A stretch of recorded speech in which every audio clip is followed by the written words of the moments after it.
Hey guys, in this video, I'm going to show you how to remove the Tacoma's truck bed all by yourself. Let's get this thing started.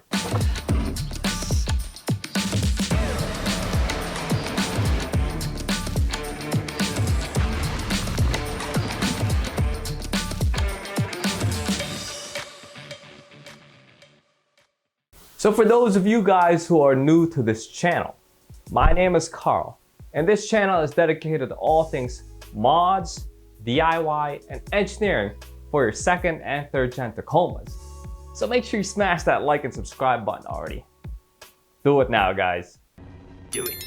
This video is part 6 of the trail damage repair series, and we'll be recapping all the work at the end, so make sure you guys stick around so you know what the storyline is. So with that, let's get to the truck.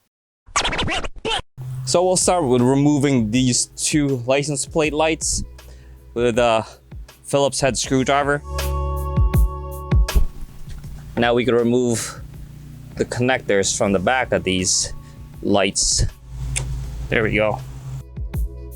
And in my case, I'm also removing this rear view camera because I do have the 4-wheel camper. Now we can make sure we push these wiring harnesses to the inside of the bumper. Now let's pop out these two covers to expose the bolt heads.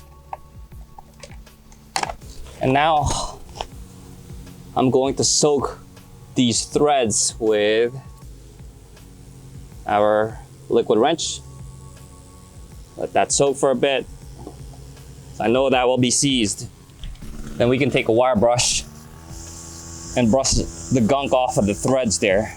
At least make it easier for us. And we could also soak it with some more liquid wrench. And at this point, we can take our 19mm wrench and socket to undo that nut and bolt.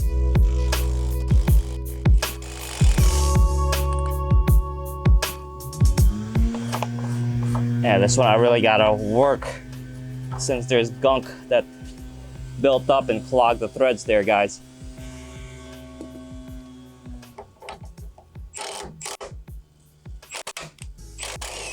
There we go. Now let's remove these two rearmost bolts. Similar technique. We'll put some liquid wrench on the back side, brush off the threads. There we go. So that's completely removed, but I am going to re-thread it for a few threads so that we can break the bracket loose and not have this thing drop on us. And we'll do the same thing for both sides. There we go. That's completely removed. Threading it back in. I think this is the point where the bumper should be free after a few smacks.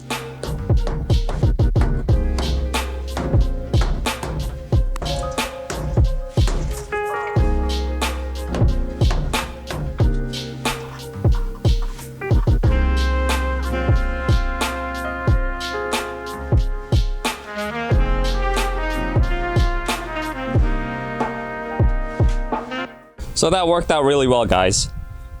I was hammering back here because this is part of the bumper. So by slowly doing it, I was able to at least unseize that from the frame itself. So you can see there's a lot of rust on her. Now we can remove these tail lights, guys, and we'll take a 10mm sock to undo these two bolts. All right, should just slide right out. And let's take out this harness. Just slide right out. Just like that. Now, in the middle there, guys, there is this little bracket that holds that harness. Let's just squeeze that. Just one side. There we go. That's fed through, and we can fish this wire all the way through the bed.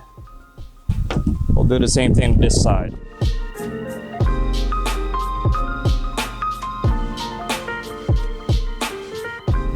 so that we don't lose the hardware. Definitely a good idea to put those 10mm bolts back into the respective threaded holes on the tail light. All right, now let's undo this by removing these 4 T30 bolts.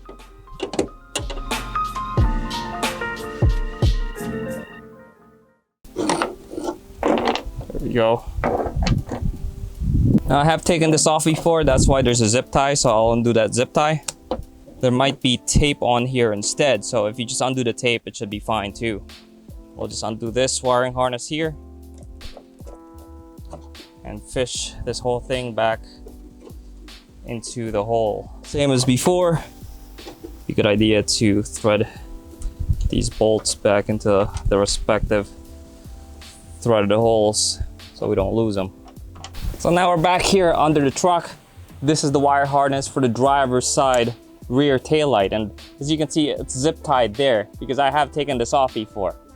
And it's actually easier just to undo the zip tie, and in your case it'll probably be electrical tape, than to try to undo this plastic bracket, because if you pry it, since this is an older bracket, that's probably dry rotten and it will just shatter on you. So we'll just go around, follow this wire run, which is usually attached to the actual bed, and undo all that wire brackets, and basically cut off any of the electrical tape or any of the zip ties.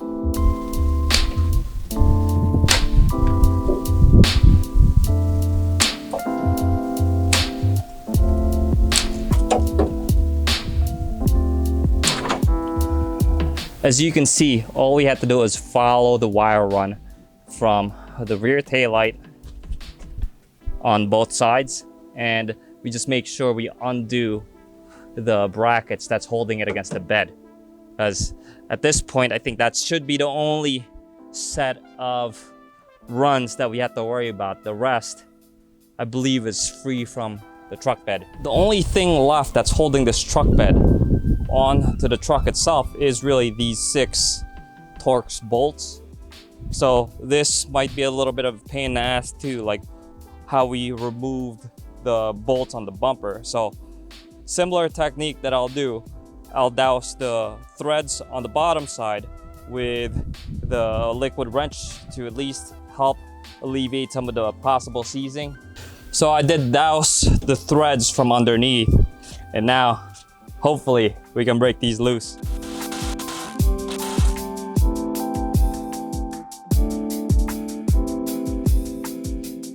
Yeah, that's kind of sheer. Fucking hell. Looks like I'll have to use a blowtorch on that bad boy.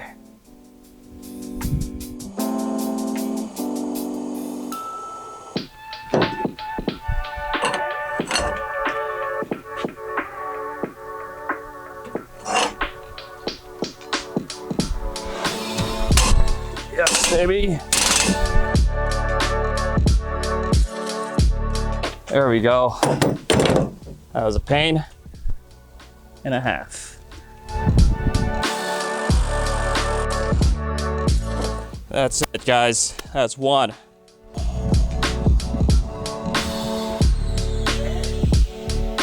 Yes.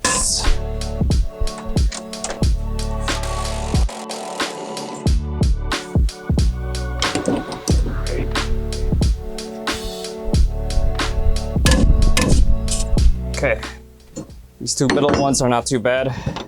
Well, hopefully not too bad. Okay, yeah. Came undone.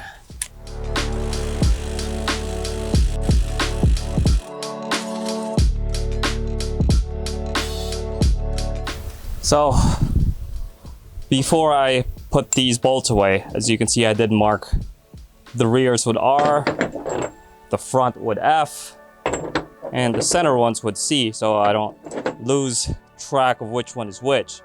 And absolutely, I will brush off all those threads and clean up all that corrosion, because this is definitely a pain in the ass to remove.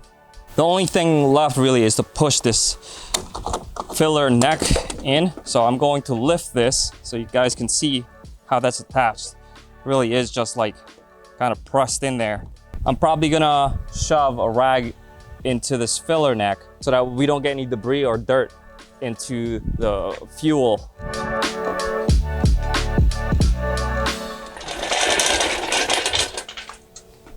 Since I do have this gantry, why not use it, right?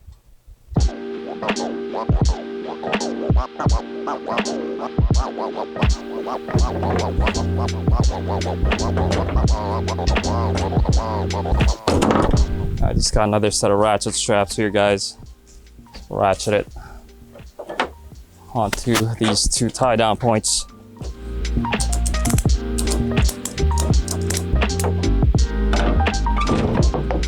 We'll see if we can just lift that front end up and over the fill neck.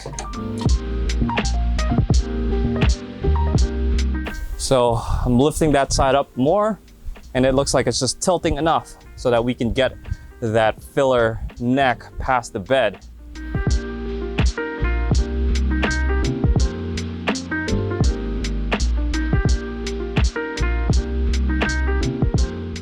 So that's it for today's video, guys. Now, to do a quick recap of all the work that was done, in part 1, we detailed all of the damage my truck has taken this past year from all the rock crawling and all the overlanding trips. In part 2, we replaced the blown motor mounts. In part 3, we repaired that bent transmission cross member and also replaced the transmission mount. In part 4, we resealed my leaky rear diff. In part 5, we replaced those worn U-joints and that blown center support bearing. Now in the next video, we'll be designing and fabricating a shackle flip kit that increases the travel of that rear suspension. So definitely stay tuned. So if you haven't yet, make sure you smash that like and subscribe button while you're at it. And until next time, peace out, everybody.